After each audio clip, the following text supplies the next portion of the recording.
I obviously played for great managers, Alex Ferguson and Brian Clough, who it was more about man management and managing the group. They weren't really hands-on in terms of the training sessions, but they knew the game inside out. And what I always enjoyed working with them, and I had the same with Martin, with Ireland, they weren't necessarily hands-on coaches, but they knew the game, and their messages were very straightforward and simple.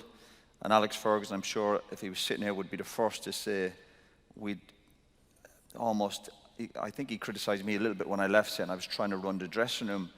But we did run the dressing room. You know, we did, not just me. You don't have to be a captain to be a leader, but there was brilliant characters. So we took care of all that. We created, I know, I'm always a bit wary of using this word. There was a great culture at Man United where it was like a machine, sort of training sessions. And obviously Alex Ferguson was clever. He had always good coaches, the Steve McLarens, Kiddo, obviously earlier. So the sessions were always good. But the players would make the sessions.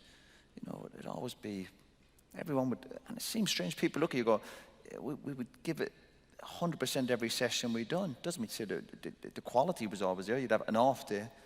But Alex Ferguson would step back and almost let the players manage the session and let the coaches get on with it. But then I always I look back at my time with Alex Ferguson, all the team talks he had is obviously knowledge of the game. And I think the really brilliant managers almost, they smell what needs to be said in the dressing room. Obviously, there's a famous one, what I said in the book, lads, is Tottenham, you know, and that's probably harsh, probably on Tottenham, but he would come in as a senior player, and Gary would, you know, in a dressing room, and this team talk, this video, you can be brainwashed with all that stuff, and I always felt Alex Ferguson, Brian Clough was the same. I always felt the group of players, they would just say what the group just needed to hear at that particular time, whether it be before the game, half-time. At United, generally speaking, we always played 4-4-2, and it was a case of going at teams. Now it's the odd time in Europe we might play a 3 in the middle. So all our instructions were very, very straightforward. I never felt confused with Alex Ferguson. Ironically, the same with Brian Clough.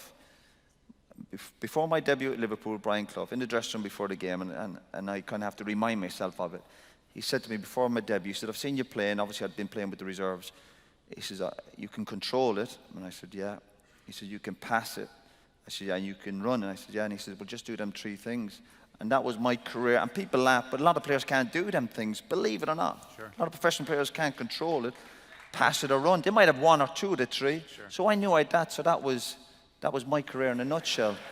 Obviously, when I went to United after Forest, obviously the higher level you go up, you have to do it quicker and faster, blah, blah, blah, of course. But Alex Ferguson he was good at managing the group. Gary mentioned Eric there, for example. He'd be clever with Eric. You know, he'd give Eric,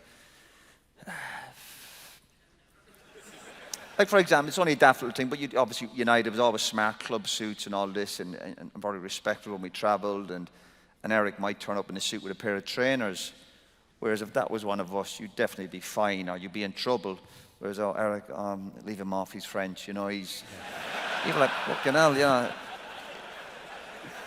And then because he knew he'd manage Eric and he'd go, but then Eric would probably win you the game on the Saturday. To me, that's management.